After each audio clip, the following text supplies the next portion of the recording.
사춘기는 아이에게도 부모에게도 쉽지 않은 시기입니다. 아이는 더 이상 어린아이가 아니라고 느끼지만 부모의 눈에는 여전히 서툴고 불안해 보입니다. 이 간극에서 갈등이 생깁니다. 문제는 그 갈등의 해법이 통제나 비교가 아니라 인정에 있다는 사실을 부모가 얼마나 알고 있느냐입니다. 사춘기 아이들은 아직 부모보다 경험도 적고 판단도 미숙합니다. 실수도 작고 감정 기복도 큽니다. 그러나 이 시기의 미숙함은 결함이 아니라 성장의 과정입니다.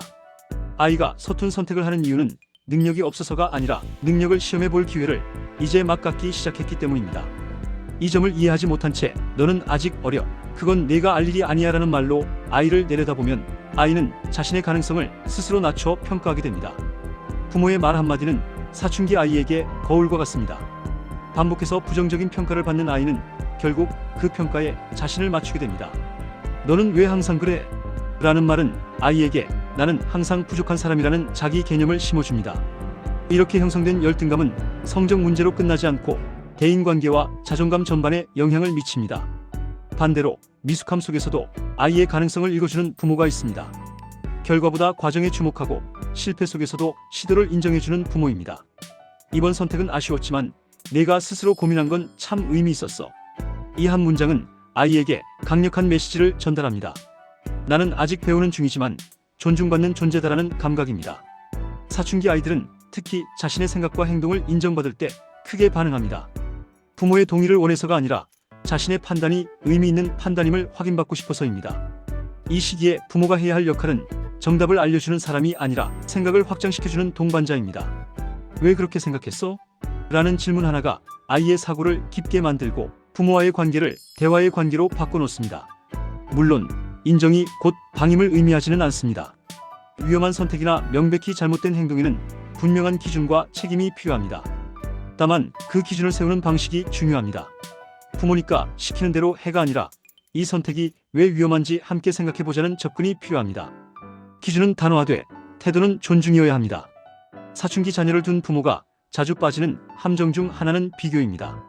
형제와의 비교, 친구와의 비교, 심지어 부모 자신의 과거와의 비교까지 이어집니다. 그러나 비교는 동기를 주는 도구가 아니라 자존감을 깎는 칼이 되기 쉽습니다. 아이는 비교를 통해 자극받기보다 나는 항상 뒤처진다는 인식을 먼저 배웁니다.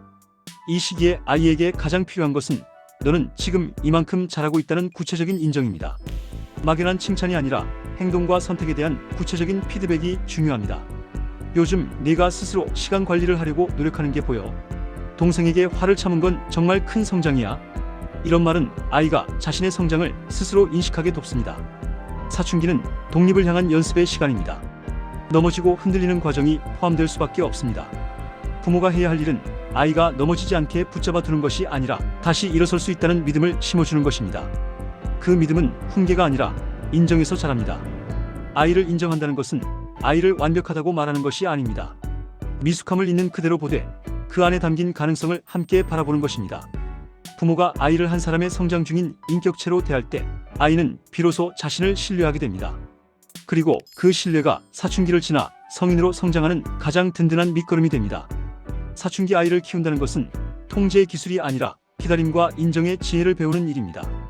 오늘 아이의 말 한마디, 선택 하나를 존중해주는 것, 그것이 내일 아이를 더 단단한 어른으로 키우는 시작입니다.